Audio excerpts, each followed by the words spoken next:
So you're angry, you're disgusted, you're dismayed, perhaps you feel hopeless, perhaps you feel used, perhaps you just feel completely lost with what's going on with AI, the workforce, the changing of technology, and the whole changing of the economy. And of course, on top of all of this, we have inflation up, gas prices are skyrocketing, and you look at the markets and they're all crazy. There's no rhyme or reason. And just all of this seems to be happening at once. You're not alone, right? I can relate, and this is something that I said that I was going to do. So I'm going to break this video down. We're going to have three key parts, right? One, like the concerns that people have that have some merit to them, and something that I'm going to talk through some of those. Again, these are just my opinions on things that I'm seeing, and I'm going to be talking about that a little bit on why these concerns, some of these break down. And then the bright side to all this, that's part three, the bright side and things you can do and things that I'm doing. And just for my perspective is that you can't control everything that happens in the world. You should just focus on what you can control. And the more you can do that, I think the happier you'll be and the more successful that you'll be, and recognize that things that you might want to accomplish or do, they might take more time, and the route that you have to go through to get there is almost always going to be different than what you expected. I'm an example of that. I might share some of my background and things for you. And then of course, right, I'm also biased because I'm working in the space. I'm working through AI. I'm using it. I have an AI program. You can check it out below if this lands and you want to start learning more, you want to take advantage of these opportunities. I think education is the most important thing that you can do. Self-education has been responsible for my success. It's helped me generate millions of dollars for clients, millions of dollars for myself. And it's also something I'm excited about because there's so much to learn. There's so much to do.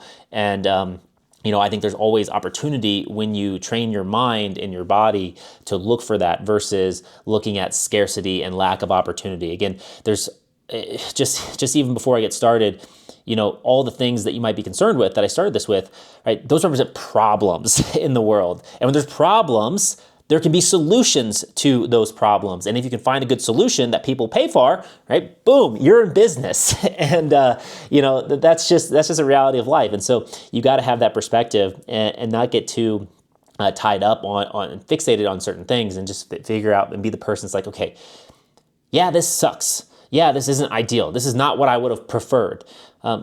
But that's often life. And you're like, okay, what can I do about it? So let's get into some of this stuff, to some concerns and whatnot that people are talking about. So a lot of people are getting dismayed with AI. And a big thing is that it is that, especially people coming out of college, they're recognizing that some of their efforts in college and university are almost seemingly going to waste. I'm going to plug this thing in so it doesn't die, right? There we go. So almost are seemingly going to waste, right? Even people that are in their job fields that have 3 to 5 to 7 years of experience are seeing their jobs compress and seeing a more focus on AI. And so what a lot of people see is the sunk costs where they're like, okay, I spent 4 years, 6 years, 8 years studying for this thing, and it's no longer relevant. The jobs aren't there. Again, it sucks, right? To come to that realization, to come out of college with having a bunch of debt or whatnot, and then not being able to find a job sucks. And unfortunately, this has actually been true for a while. This was true in 08, 09. And depending on what market you've been in over the past 10 to 15 years, it might be true for you. When I came out of college, I was in Texas, and there was oil and gas boom going on.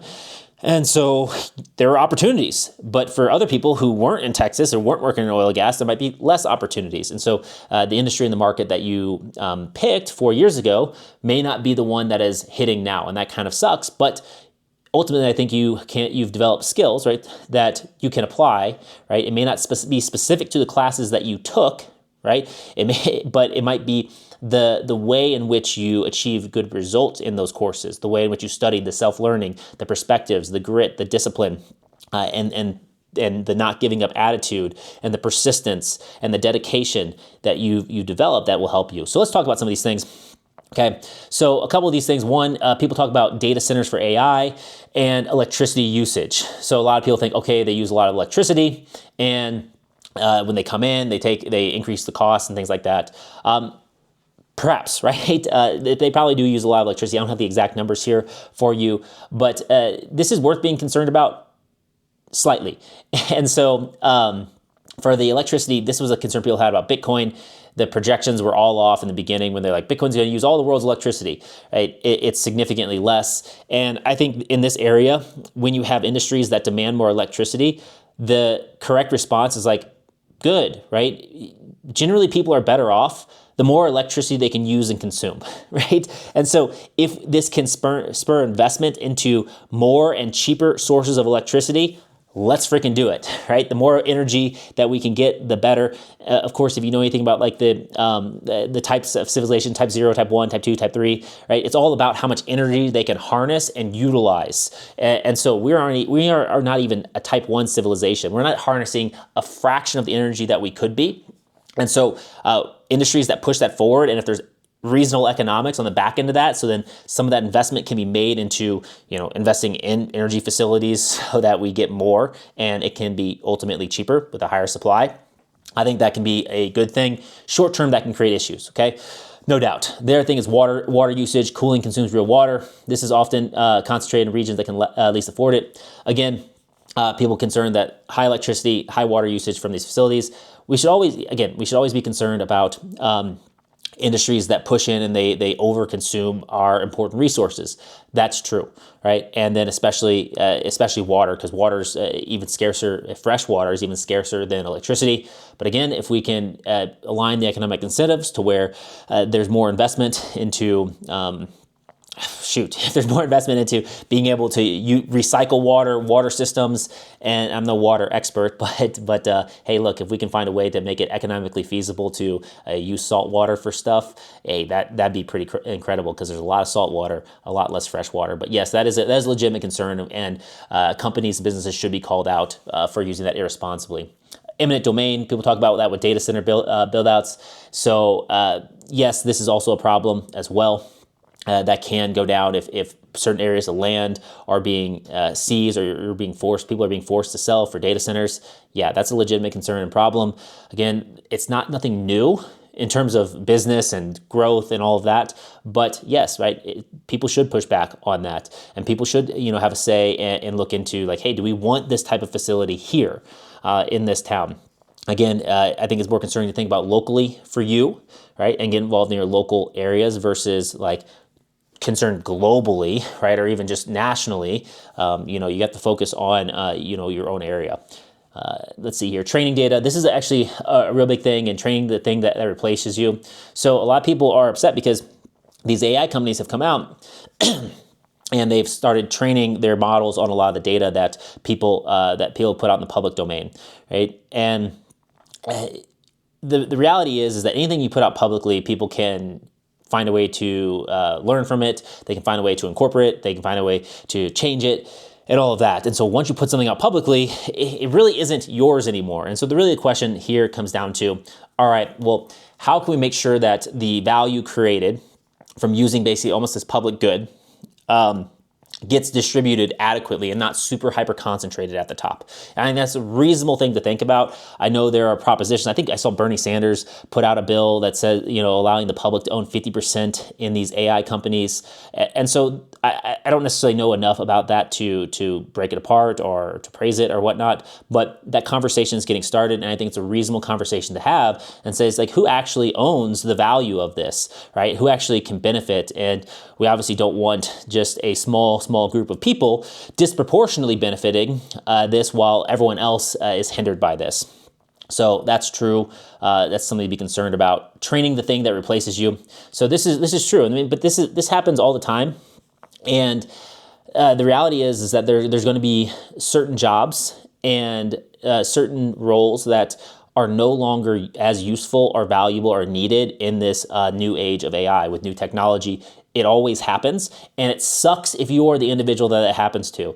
And it's probably going to happen to each and every single one of us in ways we didn't expect, because you can't predict the future for this stuff and fully see how a new technology is going to fully integrate into the market. But I think it's better to, rather than being fixated on that and being like, well, I have to do this one specific job or there's nothing else for me, again, figure out the other skills and things that you have and figure out how you can start applying those so that you can be valuable in that age of AI beyond the current role. And the people that take action on that are going to be the ones that's successful. They recognize that reality. Well, hey, the job that I had, just manually entering data on spreadsheets, that's going away. That skill set, no longer valuable.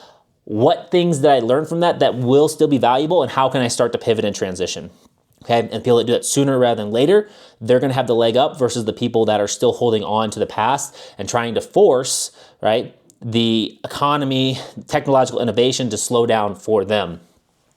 Next thing, this is part about what I talked about how we're going to kind of manage these giant AI companies that are harnessing all this value, right? The tech CEOs that are extracting and not giving back. Right, so companies and CEOs are probably going to be under more and more pressure, especially if they're public facing, to find ways to distribute and share some of that wealth. And example was the ClickUp CEO, where they did a role reduction. And I'm not 100% opposed to companies reducing the amount of roles of their workforce, because that has to happen. Just like you do spring cleaning in your house. You got stuff built up from Christmas, the holidays, whatnot. You got to get rid of stuff, the clothes you haven't worn in a while, things that you thought you'd use that you aren't using to clear up space. Businesses have to go through those phases as well. And we're coming out of an area of massive amount of liquidity and growth, and we're entering into this new era where a little bit less liquidity available, and we have new technology. And so it makes sense that companies are like, hey, maybe we overhired in certain roles. Maybe certain roles are no longer as important, right? How can we consolidate? And so I don't think that's necessarily a bad thing. Yes, it sucks if your job is on the chopping block there. But again, like I said before, the people that prepare for that, they're going to be positioned. They're going to be okay. The people that don't prepare, that don't skill up, that don't level up, that aren't self-learners, that just want to coast, that just want to say, well, I learned this skill once, I got in this role once, I should be good for life. That's not a stable position when you have a dynamic environment that you're a part of, whether you like it or not. And so, yes, that's something to consider. But and of course, I think these CEOs extracting and not giving back, very, very important. And so I think if they start rewarding the people in their organizations that are leveling up, they are, facilitating that process as well, training those people, they're going to become a company that people want to work for. And of course, they're probably going to have better product, better services, and because they're going to be more attractive to highly skilled people who want to work hard and want to be a part of new waves of innovation, and will be adequately compensated for that. So very, very important that we look at what CEOs of these companies are doing, right? And that we look at the ones that are setting good examples and the ones that are setting bad examples, and put pressure on the ones that are setting bad examples, and praise the ones and want to work or invest with the ones that are. Okay. Now, the other thing is the wealth divide. Again, I talked about that. That is true. We're experiencing that right now, and like, that's a tough problem to solve. It's a really tough one to solve. It's very nuanced, and I think beyond the scope of this. But the one thing you can worry about here is, okay, how can you level up yourself, right?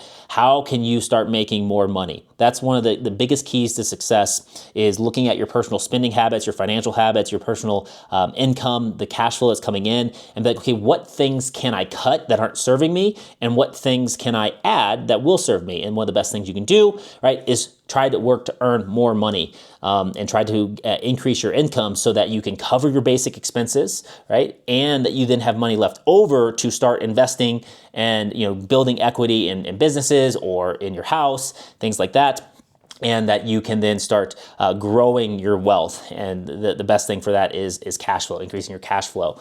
Again, so I do recommend that you join the Arsenal. I'm teaching you that. I have some new lessons coming out this month on how to make money with AI. That's super important and valuable. So let's get to part 2, where some of these things break down, right? Where people are like, well, if this isn't working for me, right, and I'm mad about this, I'm just going to not participate, or I'm going to destroy things. Right? That's not a tenable solution, right? That's not a plan to take action to this environment. It's also not a scalable plan. It's also not a healthy plan. It's not going to accomplish anything. It's probably going to make everyone worse off. So if you find yourself in that position, it's okay. Like, I understand the anger and the frustration, but instead of dwelling on that, it's like, okay, what can I do in this environment? Okay, and so this idea that, hey, you either acquiesce to us, the people who says we want to stop and ban all this technology and roll back the clock, or we're going to revolt or whatnot. Again, that's not very tenable, and it doesn't really work out. If you look at history, when faced with technological innovation, it doesn't really work out when that happens. And so I would really caution you from leaning into that approach. The next thing is that, right, the ownership overreach, where people think that, like, hey, because I created something, I put it out there, it's still mine to own forever. I wish that was the case, but it isn't. And this is something that every artist has had to face, where they learn that, hey, look, if you put out a piece of music and whatnot, other artists are going to be inspired by it. They're going to build, they're going to riff on it, and so it just is the reality. And so you constantly have to be, again, adapting. This is a theme throughout all of this, is that those who are able to adapt and pivot and shift when the time and the markets necessitate or dictate that, those are going to be better off. And so you should just, from the get-go, just start building that into how you approach your job, your work, your life, your skills, and just understand that, hey, you're going to end up doing work and building skills that are no longer relevant or useful. And, I've been there, I've done that. I didn't use any of my economics degree in the workforce, right? I spent four years studying that stuff and didn't use any of it. So being detached from that specific thing and looking at, hey, well, what did I learn? Right? What skills do I have that are applicable? Again, you'll get more matches there. Okay. So let's see here. Let me go down. Again, this is one thing I kind of hit on before, but hey, this is getting tied to like your work. My work is significant. And the issue with this is that a lot of us overvalue the work that we do. We think that we're irreplaceable, and in reality, we aren't nearly as irreplaceable as we think we are. And so being able to unwrap your identity in the specific thing that you do, especially if it's an area that AI is threatening, is very important. And so let's take, for example, a graphic designer. There's a lot of people talking about, well, graphic designers are done, creatives are done, right? With the age of AI, because you can just like give a prompt, it can generate images, it can generate videos, it can generate all this stuff. Yeah, that's all well and good. So your specific process or skill of putting that video together in the way you did it in the past might no longer be viable. But you still have the eye of a graphic designer. You still know what designs look good. You still have that intuition. You still have that experience that then if you can get the AI to do it for you, to build it, combined with your experience, that's where you have the value, right? That's where you have an edge. And so it's just a shift into the things that you value and prioritize and how you position yourself there, okay? And so the reality is that understanding that these harms and these things do exist, it doesn't change anything, right?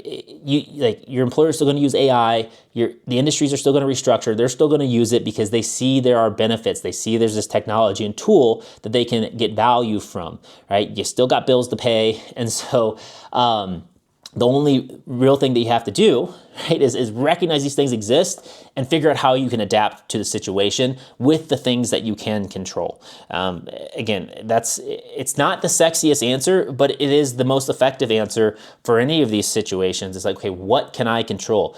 What can I change about how I operate daily so that I'm positioning myself better tomorrow than I was yesterday?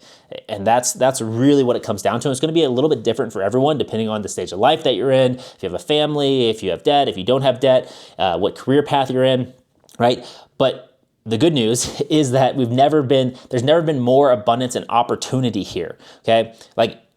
We all have access to the internet. You have access to the internet, which is why you're watching this. So if you're sitting there and you're like, man, I don't know what to do, go on the internet. Go look at places. If the cost of living is too high in your area, it's like, okay, well, what other areas can I move to? What other options are available to me that I'm reasonably willing to consider? And if you're not reasonably willing to consider something, you can draw those hard lines and be like, okay, then how can I make the situation that I'm dedicated to, how can I make that work, right? And this has just been something that's been true throughout history. I mean, even look at the founding of America. The people that came over here, they're like, well, crap, Europe's not working out for us.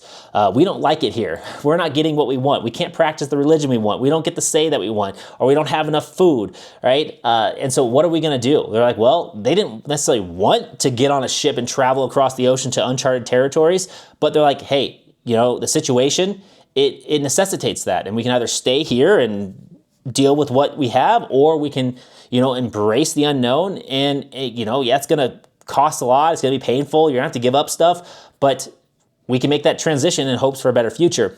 And I think for a lot of those people, ultimately, it's created that opportunity. And so it's just part of human reality and human nature. So it's in your DNA to be able to do that. And so you can kind of accept that, hey, like this is just a thing that might have to happen. Right? I know a lot of people are looking at working from home, being able to work online, getting the jobs online. That's more available now than ever. And when they're able to do that, then they're able to be more open about where they choose to live. There's other countries out there. There's so much content and creators on, retiring abroad or working abroad. So where you're going and you use basically financial arbitrage to move to an area that's lower cost and you're still getting a salary or getting paid in a higher value currency. And so it's cheaper to live there. Certain people are willing to do that. Other people aren't. But you got to consider, hey, is this something that I'm willing to do? Right?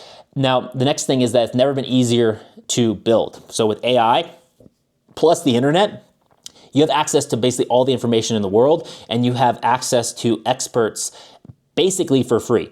Shoot, like even the $200 a month Claude plan, right, or OpenAI plan is peanuts compared to what it would cost you to actually go to experts in certain domains and pick their brain for hours on end.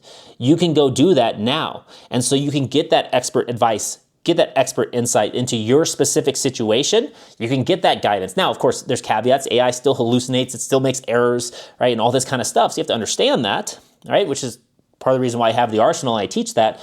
But you have experts at your fingertips, and so you have a set of skills at your fingertips that you can deploy, right, easier than ever before and cheaper than ever before. I mean, I know from my own experience is that I'm able to do things in my marketing business for my clients that it would take me a whole team to deliver on before, right? Or it would take me, twice, 3 times as much time in order to do. But because I've learned AI, I can do that much more effectively and simply there, which is fantastic. It gives me so much more flexibility. I can get better results for my clients. Right? I can build things that I never was able to build before. I've built now multiple software products that are bringing in recurring revenue because of AI, where before I'd have to hire a whole dev team in order to be able to do this kind of stuff.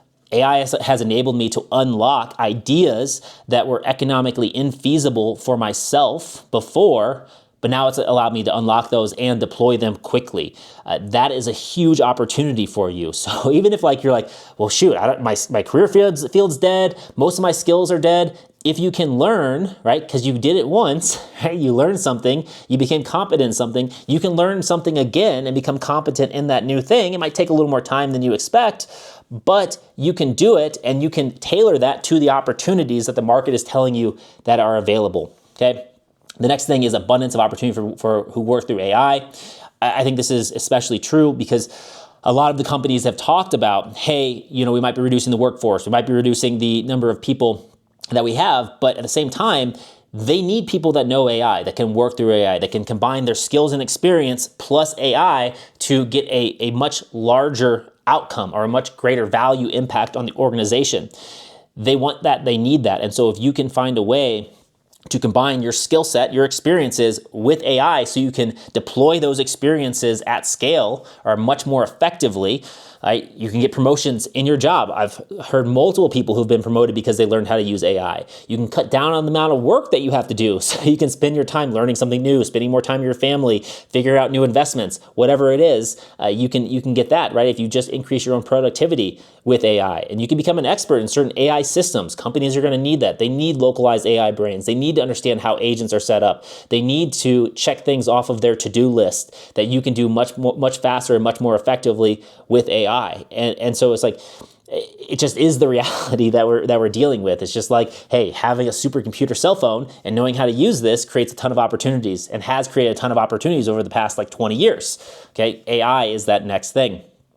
Now, the next thing is, and this ties into kind of what I said before, is that you plus AI beats AI alone. Again, I think this is the X factor that everyone can have, especially if you have a skill set and experiences, is that AI, it's soulless, right? It doesn't know things. It does things, but it doesn't like know anything. People like to compare it to like the smartest baby in the world, right? It's super smart, right? It knows all this stuff, but it's a baby. It's ineffective. It makes a ton of mistakes. It has temper tantrums. It's not always consistent. So if you're able to harness that and understand those and combine you plus AI, so amplifying your output, giving a unique spin or angle to your level of expertise, you go from being someone who's a button pusher, whose job is being replaced, to someone who's actually a really valuable, integral part of an organization, right? Because you now understand, you know how your role works, you know how AI works, and you can get that higher level perspective.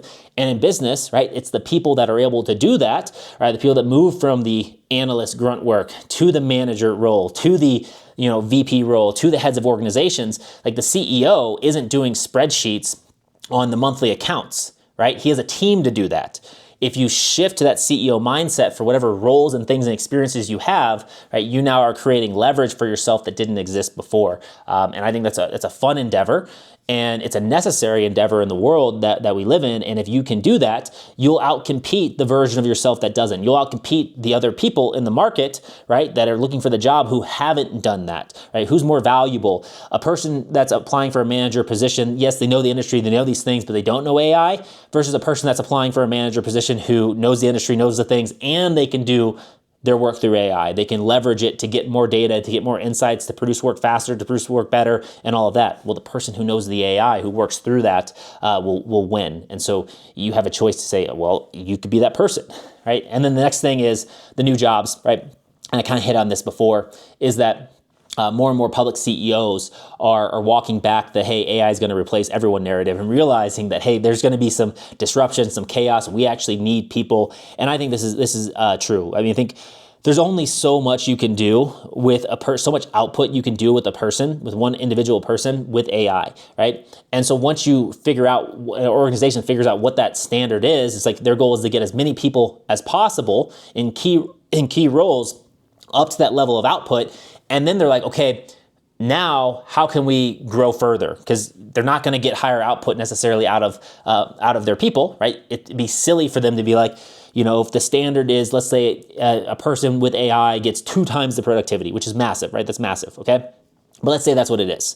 They're not going to be able to be like, okay, now let's try to get them 4 times the productivity. It's like, no, the easier solution is like, okay, what areas in the business can we hire another person that can get 2x the productivity in? And so we have that area covered as well. So I think there's going to be more and more jobs and positions open that are more AI native or AI assisted or like AI operator based jobs in the future that is going to offset a lot of the culling of different roles that AI can replace. And so knowing that, you have to ask yourself and go through, okay, how can I become that person, right? How can I be that person who has that edge so that my role stays valuable, right? How can I build my skills to qualify for the marketplace that exists versus the marketplace that I wish was there, okay?